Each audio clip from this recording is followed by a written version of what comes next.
Hello, everybody. My name is Sarah Ann Parker, and today I'm going to be talking about prosocial behavior, specifically altruism, Chapter 12, Section 3 of our book. Altruism is defined as the belief in our practice or disinterested and selfless concern for the well-being of others. That is from the Berkeley University of California. Now let's take a look and see what our book says about altruism. Our book talks about altruism being the characteristic that you can get along with others.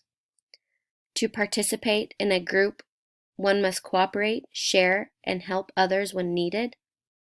Altruism refers to behavior that is kind, considerate, generous, and helpful to others. Now let's talk a little bit about the school that I did my observation at. The names and the school have been altered for privacy. The school that I did my observation at was USA High School. The teacher was Mr. Brownson. The grade and subject was 11th grade U.S. History. The classroom makeup. And I'd like to note that these are based on my observation and in no way reflect facts about the school or the surroundings of the school.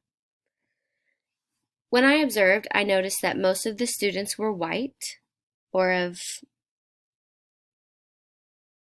European descent, fair-skinned.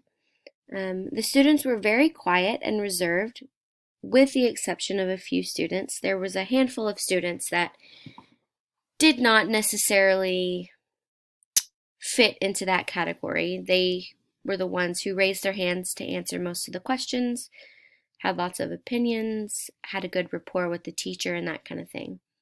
The students have a great relationship with their teacher, Mr. Brownson. I say this because every day when I was observing, I would observe for multiple hours, and what I would notice was when the students walked into the classroom, it was a very welcoming atmosphere from the teacher himself. He would fist bump or high five the students if they wanted. Many of the students actually went out of their way to go fist bump or high five Mr. Brownson. This was girls and boys in his classes, and this was also over many periods that I observed. I observed a total of 5 different periods, and this was the same across the board. The students seemed to enjoy the class and the lessons that the teacher taught, Mr. Brownson, and I say this because I have been in high school, obviously, and have observed before, and there was just something different about this class. The kids came in and they sat down and they seemed to really pay attention. They weren't on their phones, they weren't talking to each other, they weren't disrupting. They came in, they sat down, they were interactive with the teacher whenever he would ask questions. A lot of the students would raise their hand, and they just seemed genuinely connected to the lesson and the teacher. And now I'm going to talk about why I chose altruism. Number 1 was the main reason, and that is because most of the lessons that I observed were over tough topics. So Mr. Brownson in U.S. history, as we know, the U.S. has a long past of difficult topics, and most of the classes that I observed were over tougher topics. We'll get into that a little bit later. The students seemed to have a strong reaction to these topics, is number 2. Lots of gasping or sighing, shaking their heads, and just overall strong reactions to some of the tougher topics that were discussed in the class. Number 3, it was very heartwarming to see and to witness the things that the students said and what they felt when going over these lessons and these topics. Number 4 was I believe that the students and Mr. Brownson should be given credit for the things they discussed and the opinions they gave. I'll get into this a little bit more later in the presentation, but it really was heartwarming and just really great to see such young adults be so caring towards others and really show a sense of altruism, and that they have been, I don't know if raised is necessarily the right way to go about it, but conditioned, or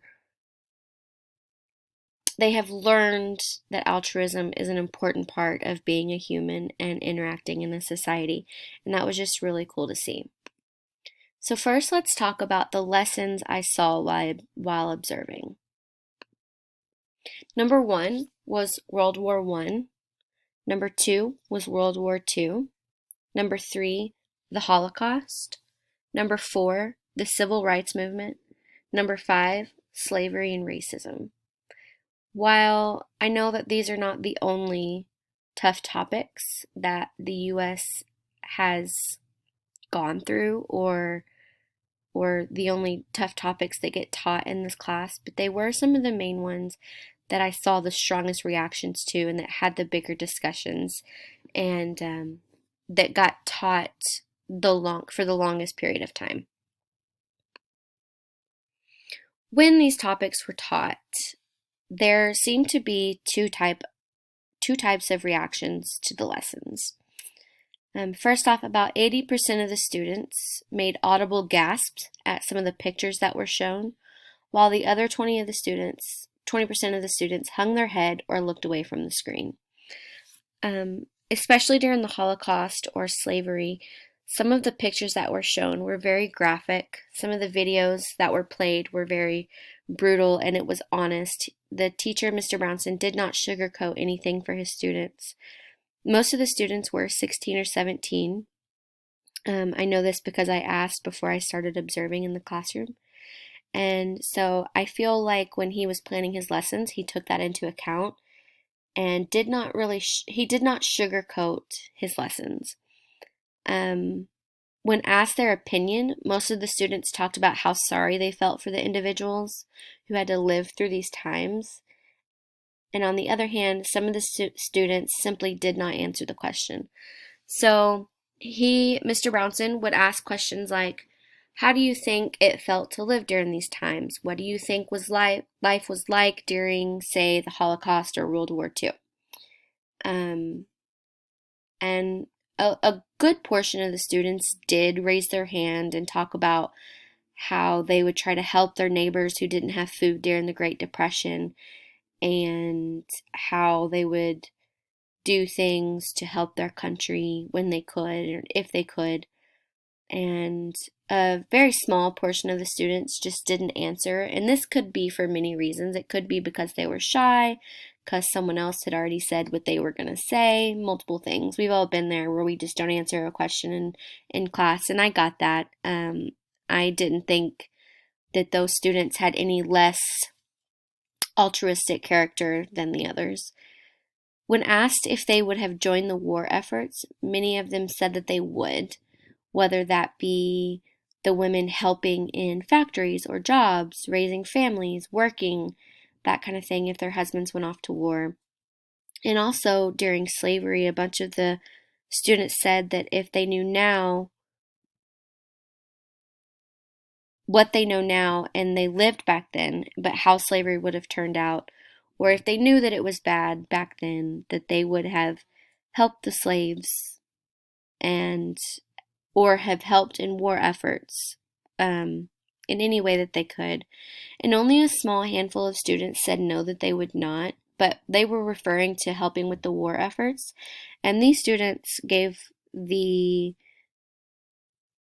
they defended themselves by saying that they don't believe in war and that is why they would not help with war efforts, which I totally understood and again thought was a great reason for them to have those beliefs, and that the students should stand firm on their beliefs because they didn't believe in war, which also goes kind of hand in hand with altruism because of the impact that war has on countries and civilians. Other reasons that I saw altruism in the classroom: there was a blind student in one of the classes, and we'll call her Susie.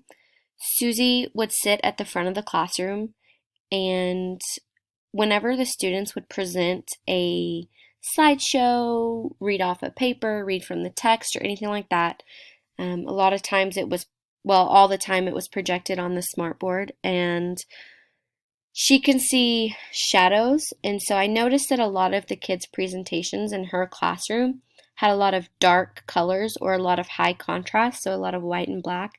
And so she was able to see some of those a little bit better, which I thought was really cool.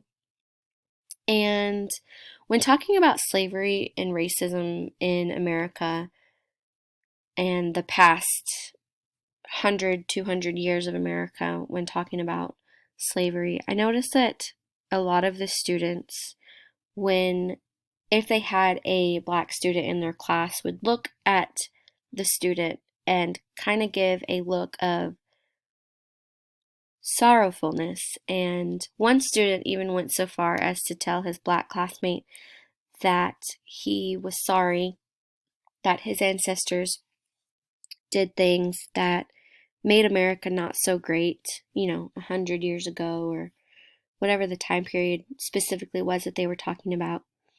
Another time that I saw acts of altruism were when they were talking about the Trail of Tears and the Native Americans and that kind of thing.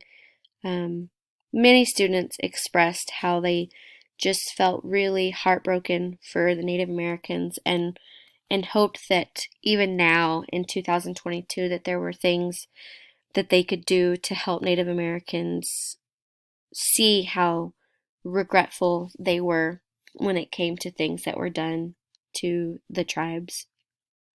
Another was the teacher, Mr. Brownson, would prompt questions to make the children think about their feelings for others, or think about the feelings of others as well. He would ask things like, how would that make you feel? Or what would you do to make people in this situation feel better or more safe? And this really prompted students, I could see, to really get in the shoes of people who lived during the tougher times in U.S. history and really think about things that they could have done to help.